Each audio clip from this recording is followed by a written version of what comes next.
Hello and welcome दोस्तों, welcome to my YouTube channel. आप देख सकते हैं XAUSD यानी कि गोल्ड का चार्ट ओपन है। M15 के टाइम फ्रेम में चार्ट ओपन है।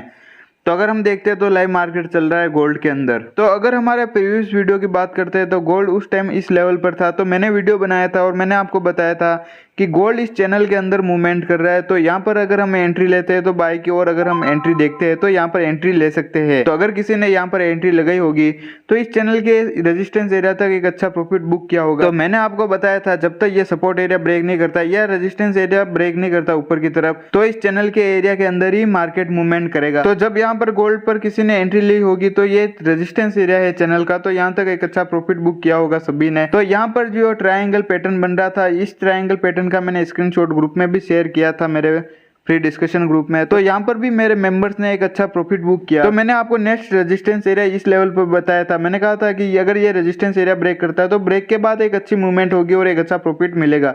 तो अगर हम यहाँ पर बात करते हैं गोल्ड की, तो यहाँ पर 1985 से लेकर 2010 तक एक अच्छा प्रॉफिट बुक किया होगा सभी मेंबर्स ने। तो अगर हम पिप्स की बात करते हैं तो 250 पिप्स के पास एक अच्छा प्रॉफिट हो गया। तो सभी मेंबर्स के साथ मैंने भी एक अच्छा प्रॉफिट बुक किया। तो आज के इस वीडियो में हम गोल्ड की बात करेंगे कि इसकी नेक्स्ट मूवमेंट क्या हो सकती है, और अगर किसी की एंट्री फंसी हुई है या कोई एंट्री लगाना चाहता है तो वह किस लेवल पर एक अच्छी एंट्री लगा सकता है।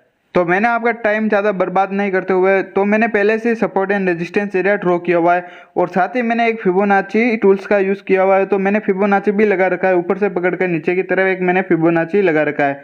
और अगर हम यहाँ पर बात करते हैं सपोर्ट एरिया की, तो यहाँ पर इसका मार्केट का एक अच्छा सपोर्ट एरिया है। और ऊपर रेजिस्टेंस एरिया की बात करते हैं तो यहाँ पर मार्केट का रेजिस्टेंस एरिया, और नेक्स्ट रेजिस्टेंस एरिया की बात करते हैं तो यहाँ पर नेक्स्ट रेजिस्टेंस एरिया ऊपर है। और एक और थर्ड रेजिस्टेंस एरिया की बात करते हैं तो यहाँ पर तीसरा रेजिस्टेंस एरिया बना हुआ है। अगर हम यहाँ पर फिबोनाची का लेवल देखते हैं तो 2007 पर 50 का लेवल मिल रहा है फिबोनाची का। तो ऐसे ही हुआ जब यहाँ पर मार्केट आया था 50 के लेवल पर, मार्केट रिट्रेसमेंट होकर एक अच्छी मूवमेंट की जो यहाँ पर नेक्स्ट रेजिस्टेंस एरिया था। तो बाद में इसने सपोर्ट का काम किया, तो इस सपोर्ट एरिया पर मार्केट आया और रिटेस्ट करके एक अच्छी मूवमेंट की इसने ऊपर की तरफ।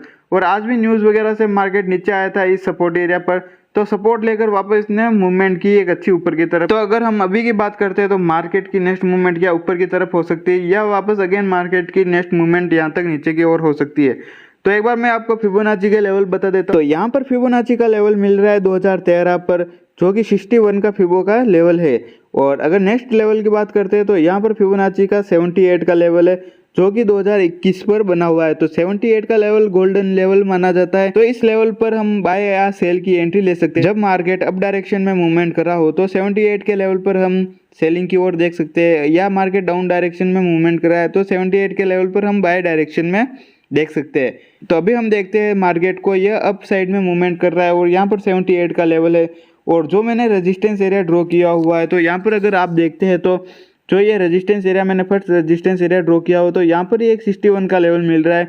और सेकंड जो रेजिस्टेंस एरिया मैंने ड्रॉ किया हुआ हो तो यहाँ पर भी एक 78 का लेवल मिल रहा है। तो अगर हम देखते हैं मार्केट की नेक्स्ट मूवमेंट के बारे में बात करते हैं, तो जब H1 की कैंडल अगर इसको हम यहाँ पर देखते हैं तो इसने 50 के लेवल को इसने ब्रेक कर दिया है।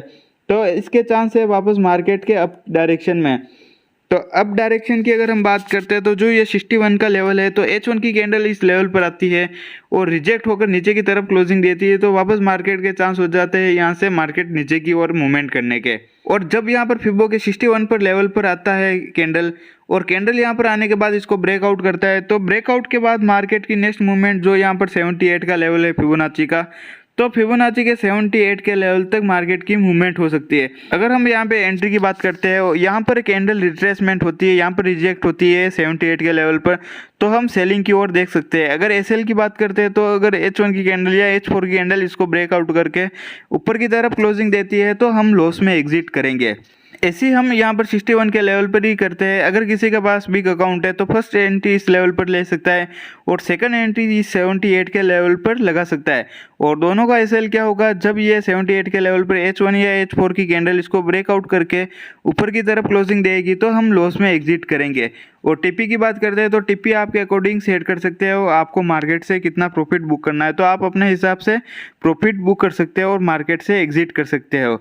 तो अगर हम यहाँ पर देखते हैं तो अगर मार्केट नीचे की तरफ मूवमेंट करता है तो यहाँ पर सपोर्ट एरिया बना हुआ है, तो जब तक ये सपोर्ट एरिया मार्केट ब्रेक नहीं करता है नीचे की तरफ, तो वापस मार्केट के चांस है यहाँ पर सपोर्ट लेकर ऊपर की तरफ मूवमेंट करने के। अगर मार्केट इस 61 के लेवल पर आता है और रिट्रेसमेंट के साथ वापस नीचे की तरफ मूवमेंट करता है, तो बाद में जो ये रेजिस्टेंस एरिया है तो ये सपोर्ट का काम करेगा। तो फिर मार्केट यहाँ पर आएगा तो सपोर्ट लेकर वापस अगेन अप की तरफ मूवमेंट कर सकता है। अगर इसको नीचे की मूवमेंट करनी होगी, जो ये सपोर्ट है, तो सपोर्ट को अगर मार्केट ब्रेक करेगा तो ब्रेक डाउन के बाद वापस मार्केट रिटेस्ट करेगा और रिटेस्ट के साथ वापस मार्केट की नेक्स्ट मूवमेंट, जो कि ये नेक्स्ट सपोर्ट एरिया, तो इस सपोर्ट एरिया तक मार्केट की नेक्स्ट मूवमेंट हो सकती है। और ऐसे ही जो 78 का लेवल, अगर 61 का ब्रेकआउट करता है ऊपर की तरफ, तो 78 के लेवल पर मार्केट की मूवमेंट देखने को मिल सकती है। तो इस 78 के लेवल पर मार्केट रिट्रेसमेंट होता है और रिजेक्ट होने के बाद यहाँ पर मार्केट की नेक्स्ट मूवमेंट, जो ये मैंने बताया था रेजिस्टेंस एरिया, तो बाद में सपोर्ट का काम करेगा। तो मार्केट की नेक्स्ट मूवमेंट यहाँ से लगाकर 78 से लगाकर जो यहाँ पर ये लेवल है सपोर्ट एरिया, तो यहाँ तक मार्केट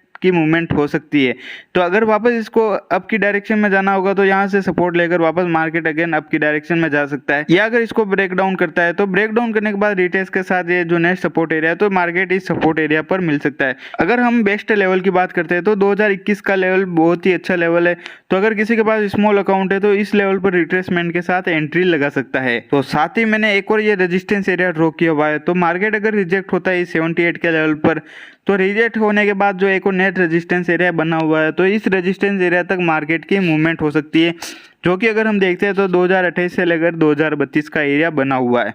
तो आप इस चार्ट का स्क्रीनशॉट ले लेना या अपने ट्रेडिंग व्यू के अंदर ड्रॉ कर देना। जब आप ट्रेडिंग करेंगे तो आसानी रहेगी ट्रेडिंग के अंदर। और अगर आपको हमारे व्हाट्सएप पर फ्री डिस्कशन ग्रुप में जुड़ना है तो उसकी लिंक मैंने वीडियो के डिस्क्रिप्शन में दी हुई है, तो आप मेरे व्हाट्सएप पर फ्री डिस्कशन ग्रुप में भी जुड़ सकते हैं।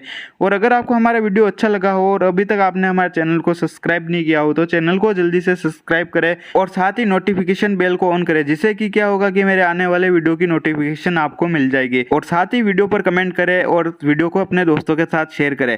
और ऐसे ही फॉरेक्स मार्केट के रिगार्डिंग वीडियो देखते रहिए। थैंक यू दोस्तों।